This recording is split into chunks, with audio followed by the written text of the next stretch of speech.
I never planned to keep my success a secret, but after a decade of watching my family mock my career choices while I lived in my private penthouse overlooking Central Park, I had grown accustomed to the irony of it all. My name is Elena Sterling, though the business world knows me only as E.S. Thorne, the reclusive founder and CEO of Thorne Industries. To my family, however, I'm just their disappointing middle child who wastes her time with freelance tech consulting instead of joining the family law firm. The day everything changed started like any other. I was reviewing acquisition reports in my private office on the top floor of Thorne Tower when my assistant Daniel rushed in with an unusual expression on his face. "Miss Sterling, you need to see these job applications," he said, placing a tablet in front of me. "They just came through HR." I glanced at the screen and nearly choked on my coffee. There, in pristine digital formatting, were the resumes of my sister Victoria and my brother Preston. Both had applied for executive positions at Thorne Industries. "There's more," Daniel added, scrolling to another document.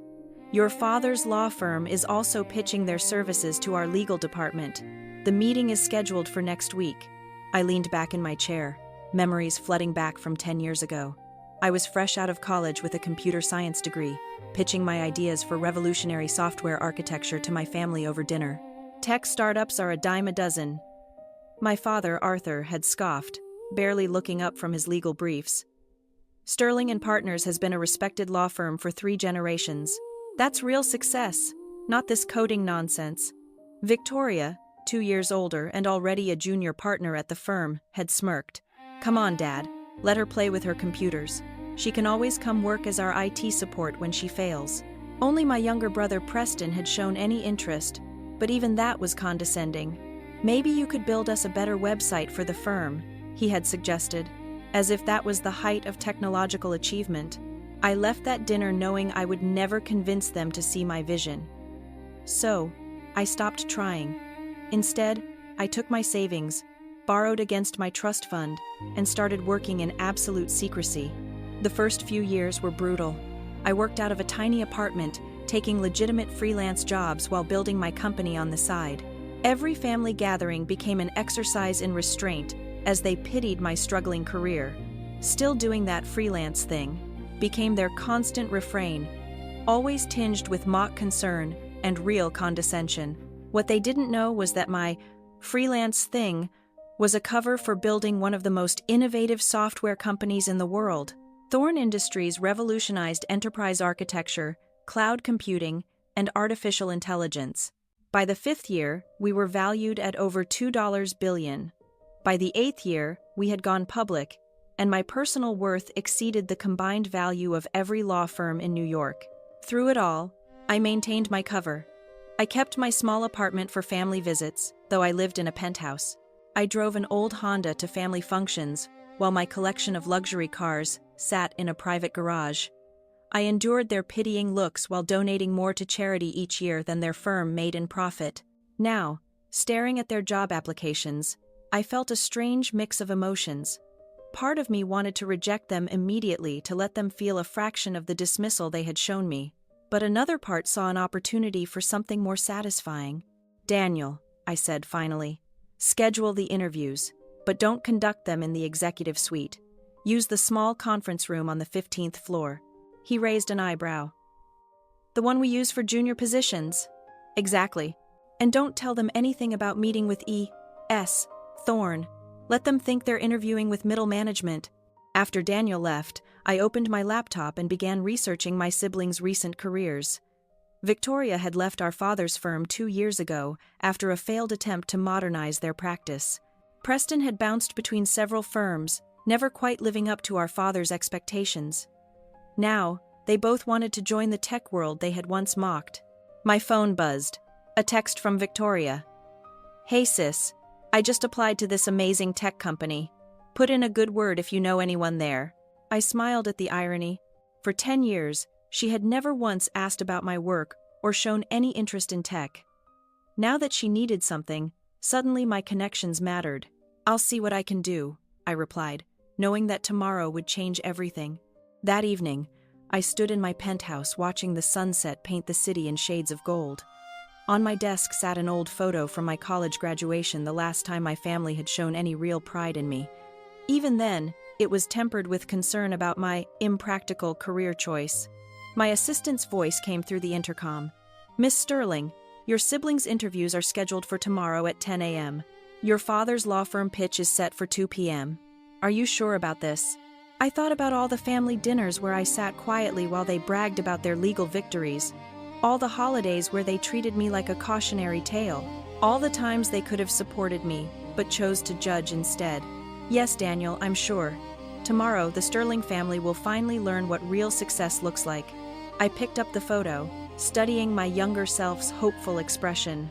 Back then, I had wanted so desperately to prove myself to them. Now, I realized that the person I really needed to prove myself to was me. The next morning, I arrived at the office early, taking my private elevator to the 15th floor. The small conference room had been prepared exactly as I requested. Simple furnishings, no view of the city, nothing to suggest the true power of Thorne Industries. Through the security feed, I watched my siblings arrive separately in the lobby. Victoria wore an expensive suit, her confidence evident in every movement. Preston looked more nervous, constantly adjusting his tie. They were escorted to the 15th floor, neither of them realizing that their supposedly struggling sister was watching from the executive suite above, about to change their world forever. I watched my siblings sit nervously in the small conference room. Victoria kept checking her reflection in her compact mirror while Preston drummed his fingers on the table. Neither of them had any idea that their lives were about to change completely. "Send in the first interviewer," I instructed Daniel through my earpiece. Right on cue, Maya Gupta, my chief technology officer, entered the room. I had chosen her specifically because she was young, female, and brilliant, everything my siblings had dismissed throughout my career. "Good morning," Maya said, sitting down with their resumes. "I'm conducting initial interviews for Thorne Industries. Let's start with your technical backgrounds." Victoria straightened in her chair, adopting the confident pose she perfected in courtrooms. "While I don't have direct tech experience, I've overseen several digital transformation projects at law firms." "Really?" Maya raised an eyebrow. "Could you elaborate on the technical aspects of those projects?" I watched Victoria flounder, trying to mask her lack of knowledge with legal jargon. Preston wasn't doing much better, his claims of understanding the tech industry falling apart under Maya's precise questioning. After 20 excruciating minutes, Maya thanked them and left. My siblings exchanged worried glances, their confidence visibly shaken. "Send in round 2, I instructed. This time, it was David Kim, my head of innovation. He began asking about their views on emerging technologies, cryptocurrency, and artificial intelligence. Their answers were painfully outdated, filled with buzzwords but lacking any real understanding. "Is this a joke?" Victoria finally snapped, her frustration breaking through. "We're here to interview for executive positions, not tech support. Where is E.S. Thorne? We should be meeting with actual decision makers." David kept his expression neutral, though I could see him fighting back a smile. "Miss Sterling, I assure you this is standard procedure. However, if you prefer to leave—" "No," Preston cut in quickly. "We apologize. Please continue." 3 more interviewers followed, each one expertly exposing my siblings' lack of qualifications. By the final round, both Victoria and Preston looked thoroughly defeated. "Miss Sterling," Daniel's voice came through my earpiece. "Your father's team has arrived for the legal services pitch." "Perfect timing," I smiled. "Have them wait in the main conference room. I'll handle this personally." I took my private elevator down to the 15th floor, smoothing my designer suit and checking my reflection. 10 years of hiding my success had led to this moment. The door to the small conference room opened, and I walked in. The look on my siblings' faces was priceless. Confusion, then shock, then dawning horror as they realized what was happening. "Elena," Victoria stammered. "What are you doing here? We're in the middle of interviews." "Actually," I said, taking a seat at the head of the table. "You're at the end of your interviews, and they haven't gone well." Preston leaned forward, his face flushing. "What do you mean? How would you know?" "Because I own this company." I cut him off calmly. "I am E.S. Thorne." The silence that followed was deafening. Victoria's mouth opened and closed without sound. Preston gripped the table edge so hard his knuckles turned white. That's impossible. Victoria finally managed. You're a freelancer. You work from coffee shops. I laughed, the sound echoing in the small room. No, Victoria, that's just what I let you believe. While you were all pitying my career choices, I was building this. I gestured around us. Thorne Industries, a Fortune 500 company worth more than every law firm in New York combined. But, Preston was struggling to form words. All these years. Yes, I nodded. All these years. While you mocked my coding nonsense and offered me IT support jobs, I was revolutionizing enterprise software. While you bragged about your legal victories at family dinners, I was closing billion-dollar deals. While you dismissed me as a failure, I became one of the most successful tech entrepreneurs in the world. Victoria's face had turned an interesting shade of gray. Why didn't you tell us? Why should I have? When did any of you ever show genuine interest in my work? When did you ever offer support instead of condescension? I pulled out their resumes, laying them on the table. And now here you are, applying for jobs at my company. Not because you're qualified, these interviews have proven you're not, but because you heard Thorne Industries was the next big thing. Elena, please. Preston started, but I held up my hand. I'm not finished. Right now, our father is waiting upstairs to pitch his firm's legal services. He has no idea he's about to try to sell to his own daughter, the one he said would never amount to anything in tech. I stood up, smoothing my skirt. I have a meeting to attend. Daniel will show you out. Oh, and don't bother waiting for callbacks about the jobs. You're not qualified. As I reached the door, Victoria called out, her voice shaking. You can't just leave it like this. I turned back, meeting her eyes. Actually, I can. I spent 10 years letting you all believe what you wanted about me. Now you get to live with the truth. And believe me, this is just the beginning. Walking away from that conference room, I felt lighter than I had in years. But my day wasn't over yet. My father was waiting upstairs, about to experience his own moment of revelation. The best part? He had no idea what was coming. The executive conference room of Thorne Tower offered a stunning view of the Manhattan skyline. My father, Arthur Sterling, stood at the floor-to-ceiling windows, his back straight and proud as always. He was surrounded by 3 junior partners from his firm, all of them clutching presentation materials and practicing their best corporate smiles. I watched them through the glass wall for a moment, remembering all the times I'd stood in his office as a child, dreaming of making him proud. Now, standing in my own tower, I realized those dreams had changed. I no longer needed his pride. I had my own. Miss Thorne is ready for you, Daniel announced, opening the door. My father turned, his practiced smile freezing as I walked in. For a moment, confusion crossed his face, then shock, then disbelief. Elena, he stammered, what are you doing here? I sat down at the head of the conference table, enjoying the moment. Hello, Dad. I believe you're here to pitch legal services to Thorne Industries. The junior partners exchanged bewildered looks. One of them quickly flipped through his notes, probably wondering if they'd somehow missed this connection in their research. I don't understand, my father said, still standing. We have a meeting with E.S. Thorne. Yes, I smiled. You do. Please, sit down. Realization dawned slowly on his face as he sank into a chair. You're E.S. Thorne. Yes, founder and CEO of Thorne Industries, the company you're so eager to represent. I turned to the junior partners. I apologize, but this meeting needs to be private. Family matter. They practically ran from the room, leaving me alone with my father. For a long moment, neither of us spoke. He stared at me like he was seeing a stranger. How? He finally managed. How did you build a multi-billion-dollar tech company while we thought you were struggling? Or how did you keep it secret from a family of supposedly brilliant lawyers? Both, he whispered. I leaned back in my chair. I built it the same way I tried to tell you I would 10 years ago at that dinner. Remember when you said tech startups were a dime a dozen? He flinched at the memory. As for keeping it secret, I continued, that was surprisingly easy. You were all so convinced I was a failure that you never bothered to look closer. Did you know Thorne Industries has been featured in Forbes 12 times? That I've been on CNBC? Our IPO was the biggest tech offering of the decade, but your apartment? Your car props, I said simply. I kept them to maintain the illusion you all preferred. The struggling daughter who couldn't match up to her siblings' success. My father's face had aged 10 years in 10 minutes. Victoria and Preston, they applied for jobs here. Yes, they did. They just finished their interviews.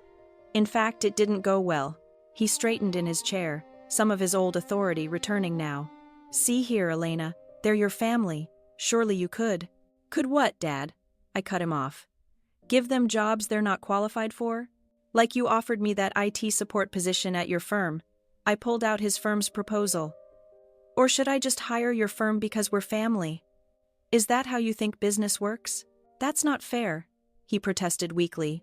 No, what's not fair is spending a decade dismissing your daughter's dreams and abilities because they didn't match your narrow definition of success. I stood up, walking to the windows. Look at this building, Dad. Look at what I built. While you were telling everyone I was wasting my potential. He joined me at the window, his reflection showing a mix of emotions I'd never seen before. Shame, regret, and something that might have been pride. Why tell us now? He asked quietly. Because it was time. Because I'm tired of maintaining the lie. And because... I turned to face him. I wanted you all to learn an important lesson about judging people. And have we learned it? A hint of his old sarcasm crept into his voice. I don't know, Dad. Have you? Your children just applied for jobs at a tech company you said would never succeed. Your firm is pitching services to the daughter you said would never amount to anything. What do you think? He was quiet for a long moment, staring out at the city. Finally, he turned to me. I was wrong about you, Elena. I've been wrong for a very long time. Yes, you have. I walked back to my desk and pressed the intercom. Daniel, please show Mr. Sterling out and cancel all his firm's future appointments with us. Wait, my father said quickly. You're not even going to consider our proposal. I met his eyes steadily. No, Dad. Just like you never really considered my ideas or potential. The difference is, I'm making this decision based on business merit, not personal bias. As he reached the door, he paused. What happens now with the family? That depends on all of you. I'm done hiding my success, done playing the role of the disappointing daughter. If you want a relationship with me now, it will have to be on different terms. If this story of resilience and proving your worth resonates with you, please take a moment to subscribe to the channel and share this video. Your support helps me continue sharing stories like this one. After he left, I sat in my office watching the sunset paint the city in shades of gold. My phone had been buzzing continuously. Messages from my mother, my siblings, even distant relatives who had somehow already heard the news. I opened one from Victoria. I'm so sorry for everything. Can we talk? Then one from Preston. I understand now why you kept it secret. I wouldn't have trusted us either. Finally, one from my father. You've built something remarkable. Not despite ignoring my advice, but because you had the courage to follow your own path. I'm sorry I couldn't see that sooner. I didn't respond to any of them immediately. Instead, I called Daniel in. Cancel my dinner plans, I told him. I need you to set up something else. The next evening, I hosted a family dinner in my penthouse, my real home, not the small apartment I'd used as a cover. They arrived one by one, their eyes wide as they took in the luxury they'd never known I had. Before we eat, I announced once they were all seated, I want to make something clear. This dinner isn't about forgiveness or pretending the past didn't happen. It's about moving forward honestly. Can we do that? They nodded, looking appropriately humbled. Good, I smiled. Then let me tell you the real story of how I built Thorne Industries. No more secrets, no more hiding, just the truth. As I began my story, I saw something new in their eyes. Not pity, not condescension, but genuine respect. And for the first time in 10 years, I felt completely free. The next morning, I walked into my office wearing success openly. No more pretenses, no more hiding. My family had learned their lesson about underestimating people, and I had learned that sometimes the best revenge isn't proving others wrong, it's proving yourself right. The press got wind of the story, of course. Tech billionaire's secret identity revealed became the headline of the week, but I didn't care anymore.